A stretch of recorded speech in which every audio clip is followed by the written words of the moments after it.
Hey guys, it's Erin. Welcome back to my channel, and before I even start with anything, I just want to thank you guys for getting me to 60,000 subscribers. That is insane. So I just want to thank you guys because y'all are amazing and I literally love you, and I know I'm rebuilding my channel a little bit right now, and just for those of you who did stick around even when I was MIA for like a year and a half, y'all are incredible. Today I'm going to be doing a video that I have gotten requested to do so much lately, and that is a cheer captain advice video. So I am a cheer captain. I did competitive cheerleading for 5 years, and I have now been a varsity cheerleader at my high school for 3, and I am a cheer captain my senior year. So we are like, I've been a captain for a little bit. Like, I'm not done with the season, but I've been through all the football season with my team, choreographed 3 routines, like, been through it. In this video, I'm going to be giving you guys 2 sets of tips. The first set of tips I'm going to give you guys is things you can do before you're even a cheer captain to kind of establish yourself or prepare yourself to be a cheer captain. If you guys want to see that, just keep watching from this point. If you just want to see what you should do as a cheer captain once you're already a cheer captain, skip to this mark. So first I'm going to start with things you can do before you're even a cheer captain to prep yourself to be a cheer captain. And it's kind of a mix of like things you can do to like equip yourself to be a cheer captain, and then things you can do to like establish the fact that one day you want to be a cheer captain, so people will kind of be like, oh, I feel like she would be a really good captain one day. The first tip I have for you if you want to be a cheer captain one day is to observe the captains that are currently above you. And so what I mean by this is, like, when I was a sophomore and a junior, I had two different sets of captains over me, and I worked really closely with both of them, and I really watched how my teammates would respond to certain things they did. For example, one set of my captains never asked for input on like, hey guys, which hair do you like better, A or B? They never did that, and that kind of made a lot of girls on my team like annoyed because they wanted to be able to voice their opinions and they felt like they never got to do that. So I noticed, oh, my team likes when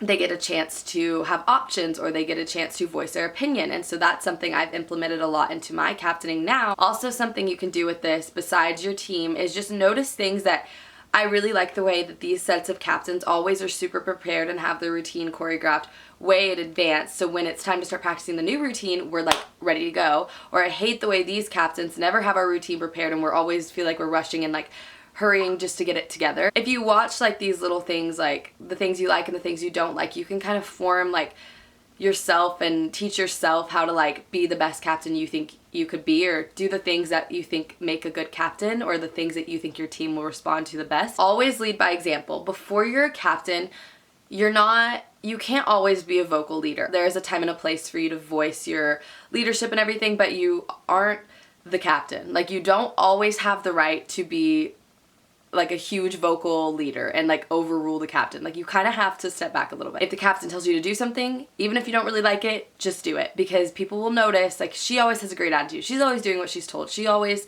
is working hard and stuff, and people want a captain that works hard. And so if you start doing this way before you're captain, people are just gonna, that's just gonna become your personality. And so people know, like, they're not just faking it to be captain. Like, that is how you are. Work closely with the captains if you have the opportunity. So my sophomore year, my big was actually one of the captains, and throughout that year she would ask me to help her with dances, or be like, hey Erin, what do you think about this? Hey, would you mind choreographing like jump motions for me? Throughout the year I was like helping her with things as a sophomore. This was my first year on varsity. So a lot of people started to notice, like, oh, Erin's creative, Erin's good at doing this. You can just be like, hey, just by the way, like, I really enjoy choreographing dances. If you ever need help, like, ask me. And so that's a great way to get some experience choreographing and also have people notice, oh, she's really good at choreographing. That could be really helpful if she's captain one day. The final tip for things you can do before you're captain is, if you have the chance to run for captain before your senior year, then you should do it. So at my school, up until this year right now, only seniors could be captains, but you could try out as a junior, but you kind of knew you weren't going to make it. And so my junior year, I went ahead and tried out for captain just for the experience of doing it, so that when I did it my senior year, I had done the process, I wasn't stressed, I knew what to expect, I knew what kind of was being looked for. My senior year, I nailed it. I went in knowing exactly what to do, wasn't stressed, knew the exact process, everything. It gets your coaches and your other teammates' attention that, oh, they want to be a captain. Like, they're putting themselves out there a whole year in advance than most do, just to get experience or just to attempt to be captain. So that's a great thing to do if you have the chance to try out the year before your senior year. That's all for my tips about what you can do before you're a captain. So let's move on to the tips of things to do when you actually are a captain. So the first thing I mentioned briefly in the last set of tips, but it is to get your team's input. So personally, for my team, they love when I give them like an option. So I'm like, hey guys, we're trying to decide hair tomorrow. Would y'all rather do this hair or this hair? This is something I mentioned earlier, like I already said. My team loves that because they get the opportunity to voice their opinion, and that makes them feel valued and makes them feel like they're important to you too. And it makes them just feel like, oh, they really care how we feel. Like they're not just being selfish captains and just want them to look good. Like, I don't like wearing my hair half up to the back because it makes me look ugly, so we're all gonna do half up to the front. Like, that is a selfish captain. Just little things like that, it makes them feel important and they're gonna respect you more. Which brings me into my next one, and that is gaining the respect of your team. That is so important. And like this, by doing this, like, you can't be rude to your teammates. You really have to show them you care and that you really are doing this for them and you have their best interest at heart. If you are like rude to them and you just boss them around and really abuse your power and your title of being a captain, people are gonna hate you. Be kind to them. Do what's best for them. Again, let them voice their opinion and really just make them feel loved, and they will start to respect you more. If you respect them, they will respect you. Be consistent and always be prepared. So for my school, my captains have to choreograph routines. So one thing I can really recommend to you is always have your routine choreographed in advance. Don't choreograph your routine in practice. Have it prepared and choreographed before you even get into practice, so when you start practicing you can just get right into teaching it. Because at my school we usually get like a week and a half to 2 weeks to teach a routine, perfect it, and then perform it for pep rallies. So that is what I recommend to you. When I say be consistent, I mean always be on time to practice. You should always like be a dependable leader. You can't like be one of those people that's just like one day she's in the worst mood ever and like don't talk to her because she will go off on you, and the next day it's all like butterflies and rainbows and happiness and I love everybody, and the next day you're just like ice cold again. Like, you can't do that. You really have to be consistent. Even if you are mad, you have to like pretend like you're not, because you have to be dependable, because people aren't going to trust you if they don't know if you're going to be so mad at them one day or like so happy and I love you today. You really just have to be like dependable. You have to be on time, be there for them, always be prepared with your routines, and just in every area of captaining you have to be consistent. The next one is to be a good role model. So being a captain is not just I'm cheer captain, I get to boss people around.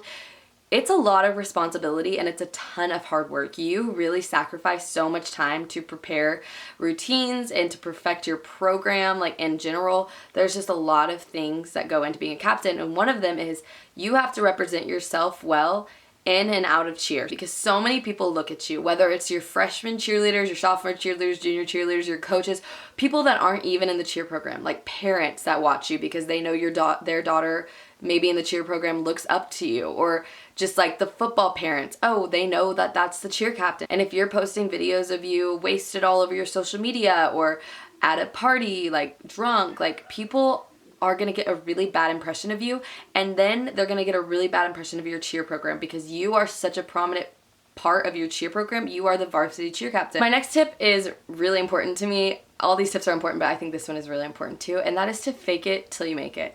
As a captain, your attitude dictates the attitude of your teammates. If you're putting off a bunch of negative energy, your team is going to reciprocate that, and they're all going to be negative too. Your attitude determines so much because they follow you, they listen to you, they do as you do. Even if you're having a bad day, whether like you just broke up with your boyfriend or your friends are having, or like drama, anything, you have family drama, when you're in practice or when you're with your team at a game, at a competition, you really have to fake it. You have to suppress that. Even though that can be super hard, trust me, I know, but you really have to put your best foot forward and always be really positive for your team so that you can be productive in practices, good at competitions, good at games. My next thing is so important. If you take one thing from this video, please take this. Do not just be a captain. I'm gonna stop yelling because I already talk a lot. Do not just be a captain for the title. Do not just be a captain because you want to be like, yeah, I'm cheer captain. I'm a cheer captain. I'm a varsity cheer captain. If that is what you're going for, you don't really want to put in the work for being a cheer captain, you don't even maybe realize the work to be a cheer captain, don't be a cheer captain. If you want to be a cheer captain because you want to be a leader and you want to help your team and you think that you are going to contribute to your team and like just teach them amazing things and create an amazing season and really make an impact on your team, be a cheer captain. If you know I'm ready to work hard and I'm willing to put in the work and sacrifice a lot of time to invest in my program, go for it. But if you literally just want to do it to say you're a captain and to put that in your Instagram bio and to be able to sing You Belong With Me, but be the like reversed version of You Belong With Me, so like I'm cheer captain, she's on the bleachers kind of thing, then don't do it. That's all the tips I have for you for things you can do to prep yourself before you're even a captain, or what you can do to gain your team's respect the best you can while you're a captain. I hope that this video helped you guys, and if you have any more questions, you can always comment them below. I will try to respond to you. You can DM me on Instagram. My Instagram is right here, and I'm always here to respond to your comments and help you guys out. And yeah, if you have any video requests, always leave them below, and I will see you guys in my next video. Bye!